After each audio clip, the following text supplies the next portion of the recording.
बढ़ते हुए दर्जा हरारत का ताल्लुक सनआती दौर से पहले के मुकाबले में हर साल इस्तेमाल होने वाली 100 मिलियन पाउंड इजाफी चीनी से है। जैसे जैसे आब ओ हुआ गर्म हो रही है, अमरीकी ज़्यादा मीठे मशरूबात पी रहे हैं। नीचर क्लाइमेट चेंज में होने वाली एक नई तहकीक से पता चला है कि बढ़ते हुए दर्जा हरारत का ताल्लुक सनआती दौर से पहले के मुकाबले में हर साल इस्तेमाल होने वाली 100 मिलियन पाउंड इजाफी चीनी से है।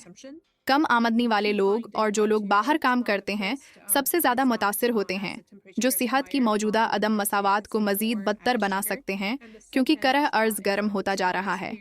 ये है रेडियो जीवे Pakistan digital. Particularly the disadvantaged groups such as the low income or low education groups, they tend to have a larger response to the same level of the temperature change. The biggest driver of this increase happens in the sweetened beverage. So that's more related to, say, the Coke or juice or any types of beverage that has added sugar in that. There's a slight increase in the frozen dessert, such as ice creams or frozen yogurt.